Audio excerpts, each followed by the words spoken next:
Designers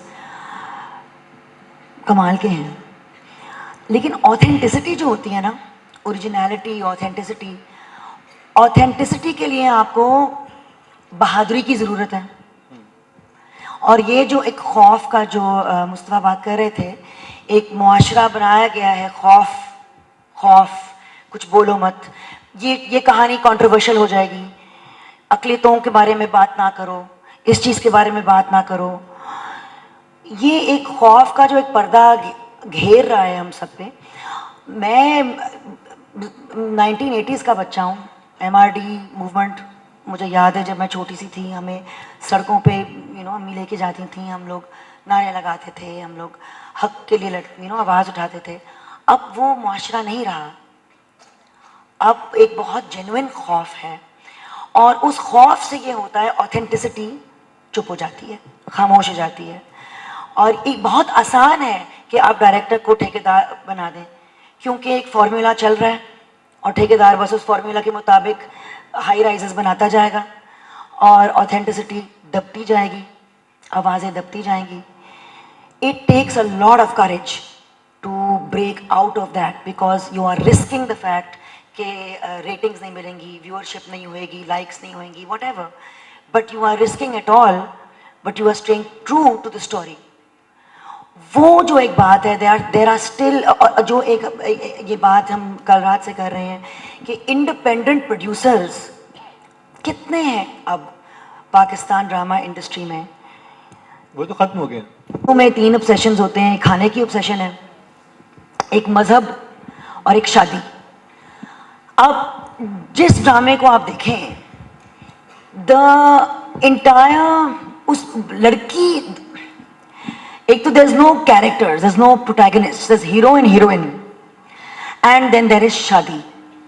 and the girls, जो लड़की की एक शिद्दत से एक तकलीफ दे चाह है कि मेरा हो जाए वो, और कोई मकसद नहीं है उसका, ना पढ़ाई ना लिखाई, इतने इतने अमीर घर है, अरे भाई पैसा कहाँ से बन रहा है, कौन बना रहा है, किस चीज़ की फैक्ट्री लगाई हुई है, नहीं, मुझे वो चाहिए, मुझे उसका चाहिए, उसने मेरा बॉय ले लिया, मुझे वो बॉय वापस चाहिए, अब मैं वो बॉय लूँगी, अब वो उसने मेरा बॉय ले लिया, मैं वापस ले लूँगी, दैट इज़ इट। तो हमने एक चीज़ दिखा दी है कि ख़वातीन पैदाइश से लेके मरते दम तक, आखिरी सांस तक, सिर्फ आदमी की चाह में एक सॉर्ट ऑफ एनवेलप्ड है, और कोई सोच नहीं है, कोई ख्याल नहीं है, मैं डॉक्टर बनना चाहती हूँ, मैं इंजीनियर बनना चाहती हूँ, मैं लॉयर बनना चाहती हूँ, मेरे कोई ख्वाब है, नहीं, मुझे वो चाहिए। अब वो मेरा नहीं हुआ तो मैं इधर धाड़े मार के रोऊंगी, उधर धाड़े मार के रोऊंगी, अब मैं उसके बस उसको शराब पिला के पागल कर दूंगी। मैं रोज दफ्तर जाऊंगी, दफ्तर में कोई काम नहीं होगा, मैं कभी कोई कागज नहीं उठाऊंगी, लेकिन वो तो है ना सामने मेरे बैठा हुआ, वो उसको क्यों देख रहा है। और नादिया, मैं थोड़ा इसमें ऐड कर रहा हूं। I have to speak for every lady in this room that is not us. और इसमें एक और चीज ऐड कर दें कि अगर एक लड़की काम पे लग भी गई है ड्रामे में, और उसके बाद उसका शौहर उसे ड्रंक होके मार भी रहा है, पीट भी रहा है, उसको बदतमीजी भी कर रहा है और चीट भी कर रहा है, तो उसके बाद वही अपनी जॉब छोड़ देगी कि नहीं, ये बेशक रेड फ्लैग है, लेकिन मैंने इसके साथ ही रहना है। तो उसका और जिंदगी में कोई पर्पस ही नहीं है कि थप्पड़ मारना एक आम फहम चीज़ है, हीरो मार सकता है और अच्छा भी बन सकता है बाद में। एक और चीज़, अभी रिसेंटली एक एपिसोड में एक डायलॉग आया कि जब शादी हो जाएगी और मैं तुम्हारी प्रॉपर्टी बन जाऊंगी, मैं तुम्हारी प्रॉपर्टी बन जाऊंगी। फिर सार्केज़म में नहीं कहा, सीरियसली कहा, मोहब्बत में कहा। ये बहुत रोमांटिक स्टेटमेंट था कि जब मैं तुम्हारी प्रॉपर्टी बन जाऊंगी, कब बनूंगी।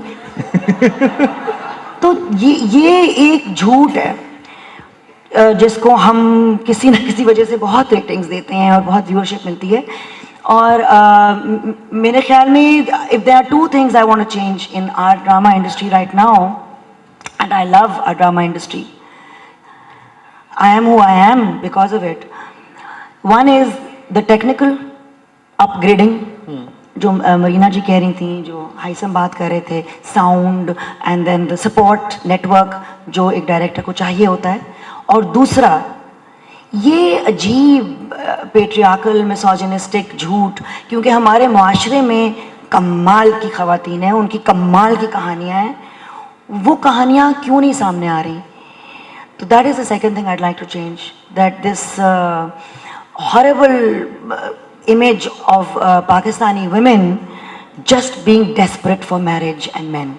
जैसे इन्होंने बात की, ऑथेंटिसिटी के लिए बहादुरी चाहिए, करेज चाहिए। आज भी ऐसे ड्रामे बन रहे हैं, जो बिछड़ गए बना, स्टैंड अप गर्ल बना, काबली पुलाव बना, ये ज़रपतों का बन बना, तन मन बिल्कुल बना। तो ड्रामे बन रहे हैं ऐसे जो ऑथेंटिक हैं, जिसमें वी सी कि वो राइटर्स, वो डायरेक्टर्स जिनमें अभी तक हिम्मत है कि वो रिस्क लें अपनी सच्ची कहानी और ऑथेंटिक कहानी सुनाने की। तो एक तो मेरी इल्तिजा ये होगी, अगर ड्रामा मुआशरे की अक्कासी है, तो जब आप देखते हैं तकरीबन हर उस ड्रामे में जिसमें बाप की बेटियां होती हैं और वो बाप बिलक बिलक के रो रहा होता है अपनी किस्मत पे कि मैं बेटियों वाला बाप हूँ, तो इतना रिग्रेसिव होना 2025 में, I mean, I think it is a serious time to understand that is drama mirroring society, or is drama actually creating unhealthy narratives for people to follow in society? Because actually I can assure you, इस कमरे में जितनी भी ख़वातीन बैठी हुई हैं उनकी कहानी कमाल की है। तो I am waiting for those stories to come up, and I want more independent directors, producers like the one sitting here, and like Kashif Nisar, come out and show their muscle. और वो बाप बिलक बिलक के रो रहा होता है अपनी किस्मत पे कि मैं बेटियों वाला बाप हूँ, तो इतना रिग्रेसिव होना 2025 में, I mean, I think it is a serious time to understand that is drama mirroring society, or is drama actually creating unhealthy narratives for people to follow in society? Because actually I can assure you, इस कमरे में जितनी भी ख़वातीन बैठी हुई हैं उनकी कहानी कमाल की है। तो I am waiting for those stories to come up, and I want more independent directors, producers like the one sitting here, and like Kashif Nisar, come out and show their muscle.